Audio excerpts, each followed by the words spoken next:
Terima kasih pemirsa, Anda kembali menyaksikan Juru Bicara. Kita akan kembali membahas mengenai netralitas ASN menjelang pemilihan umum 2024, masih bersama dengan Dirjen IKP Kemenkominfo Republik Indonesia. Pak Dirjen, kita lanjutkan kembali Pak, mengenai netralitas ASN pemilihan umum 2024, persiapan dan kesiapan yang dilakukan oleh Kementerian Kominfo dalam menghadapi pemilihan umum 2024 seperti apa Pak Dirjen?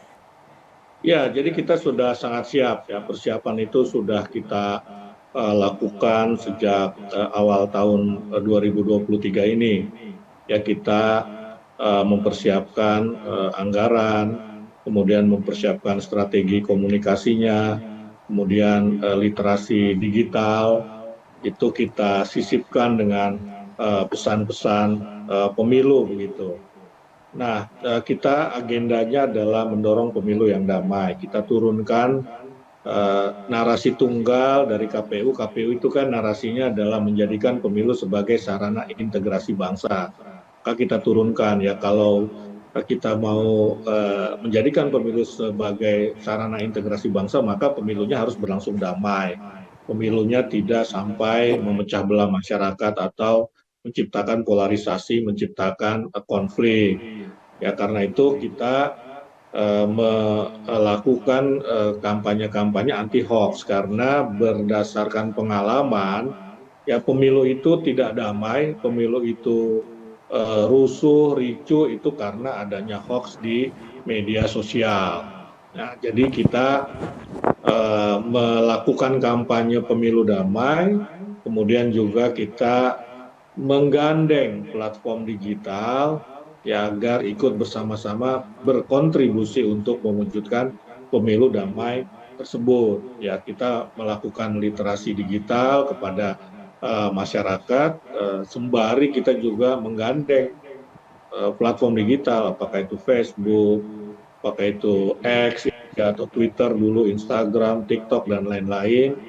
Bahkan beberapa lembaga penyelenggara pemilu itu melakukan MOU dengan platform seperti Bawaslu, KPU itu melakukan MOU dengan platform agar platform juga ikut mengkampanyekan pemilu damai. Selain juga ya platform bisa kita minta ya untuk bisa segera men-take down kalau ada konten-konten negatif terkait dengan pemilu, apakah itu hoax, apakah itu disinformasi, apakah itu malinformasi, ataukah itu misinformasi, dan kemudian platform ikut concern juga dalam katakanlah meluruskan ya, atau melakukan kontranarasi terhadap hoax tersebut ya. Jadi ya selain tentu saja ada regulasi-regulasi yang harus kita terapkan. Undang-Undang ITE misalnya, ini kan sudah mengatur segala sesuatunya. Ya, jadi Kominfo hadir dengan tiga hal. Yang pertama adalah melalui regulasi. Ya, sekarang sedang direvisi ini Undang-Undang ITE. Kemudian yang kedua hadir mengkampanyekan pemilu damai. Kemudian yang ketiga mengajak ataupun menggandeng platform untuk ikut serta berkontribusi dalam mewujudkan pemilu damai. Kira-kira itu. Baik, dengan menggandeng platform digital untuk menciptakan pemilu damai, kemudian juga melakukan literasi digital hingga melakukan revisi dalam regulasi Undang-Undang ITE ini terus dilakukan oleh pemerintah, terutama dalam hal ini ialah Kementerian Kominfo untuk dapat menciptakan pemilu damai. Pak Dirjen, tentunya mengenai digital ini tidak terlepas dari adanya ancaman teknologi begitu Pak. Pada pemilu 2024 ini memang kita tengah dihebohkan oleh teknologi kecerdasan buatan atau AI begitu Pak, yang dikhawatirkan tentu ini akan mempermudah untuk memproduksi hoax seperti yang terjadi belakangan ini yang menyatakan suara Pak Presiden dengan menggunakan bahasa China begitu Pak. Lantas bagaimana antisipasi yang disiapkan oleh Kementerian Kominfo Pak Dirjen? Iya, jadi memang dalam setiap pemilu itu ada pertandingan antara teknologi dan demokrasi begitu kan. Nah, yang unggul siapa? Tentu kita menginginkan yang menang adalah demokrasinya begitu. Nah, di pemilu Amerika 2019 misalnya itu teknologi mengalahkan demokrasi ya, karena bertebaran hoax yang disebarkan oleh Donald Trump waktu itu ya, sehingga dia bisa menjadi presiden. Nah, kita tidak menginginkan itu terjadi di Indonesia. Ya, karena itu kita harus menyiapkan antisipasi ya, termasuk terkait dengan AI. Lagi-lagi yang paling penting adalah regulasi. Nah, regulasi ini ada regulasi yang sudah dibuat oleh pemerintah bersama DPR, seperti Undang-Undang ITE, kemudian ada KUHP, kemudian ada PP 71 2019, ada peraturan Menkominfo nomor 5 tahun 2020 misalnya begitu. Nah, ini regulasi yang mengatur agar kita terlindungi dari konten-konten negatif pemilu.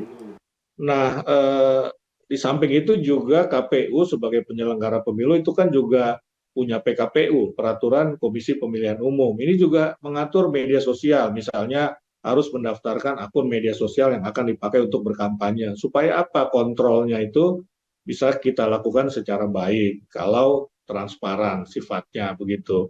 Nah, yang kedua lagi-lagi bagaimana ini juga peran platform kita kedepankan. Ya, jadi kalau tadi yang pertama adalah regulasi yang bersifat memaksa atau forced regulation.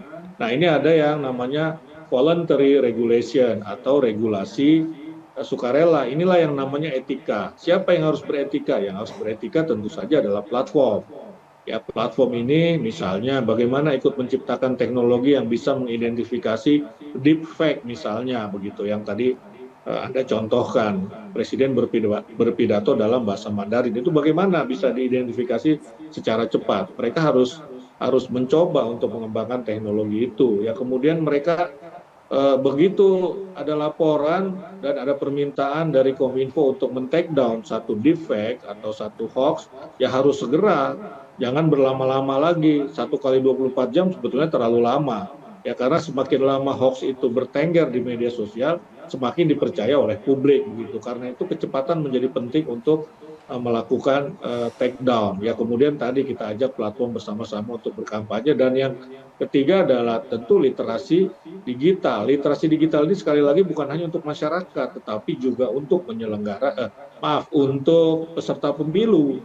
Ya, karena biasanya yang menyebarkan hoax itu ya mereka yang bertanding dalam pemilu, ya baik kandidatnya maupun para konstituennya. Nah, ini yang kita lakukan untuk memperkecil potensi beredarnya disinformasi politik atau hoax politik di pemilu 2024, supaya pemilu kita berlangsung damai, ASN kita, Polri kita menjunjung tinggi netralitas. Ya, pemerintah melakukan sejumlah upaya untuk menjaga pemilu di ruang digital agar lebih kondusif untuk dapat menciptakan pemilihan umum secara damai. Pak Dirjen, terakhir imbauan terhadap ASN dan juga TNI Polri untuk dapat tetap bersikap netral menjelang pemilu 2024. Ya, jadi saya kira memang ini pemilu ini adalah event 5 tahunan yang harus kita gunakan, kita manfaatkan sebaik mungkin, karena ini kita akan menentukan ya siapa yang akan memimpin negara ini untuk mencapai kemajuan. Karena itu marilah kita sambut pemilu ini ya dengan damai, kita memilih berpartisipasi dalam pemilu, berpartisipasi memang betul-betul partisipasi, bukan mobilisasi atau karena intimidasi tadi itu. Nah, sehingga pemimpin yang kita hasilkan adalah memang mereka yang bisa membawa Indonesia pada kemajuan. Ya, saya kira itu ya, dan tentu untuk ASN, untuk Polri ya kita harus tetap menjunjung tinggi netralitas ya, karena netralitas itu penting. Sebab betapapun pemilu ini sedang berlangsung, sebagai ASN, sebagai pelayan publik, kita harus melayani publik. Dan dalam melayani publik tentu kita kan tidak boleh melihat latar belakang politiknya. Kita harus melayani kepada masyarakat siapapun dia. Ya, siapapun dia, kalau dia adalah warga negara Indonesia maka harus kita layani. Nah, itulah pentingnya, artinya pentingnya kalau bagi ASN dan Polri bukan cuma netralitas, tapi lebih penting lagi adalah profesionalitas. Profesionalitas itu di dalamnya ada unsur melayani dan ada unsur netralitas tadi itu.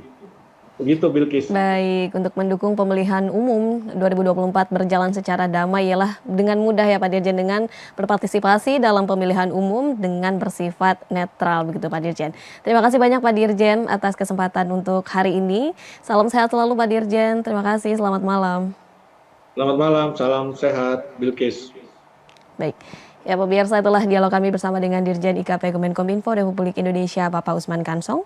Terima kasih bagi Anda yang sudah menyaksikan. Saya Bilkisa Bila pamit dari hadapan Anda. Terima kasih dan sampai jumpa.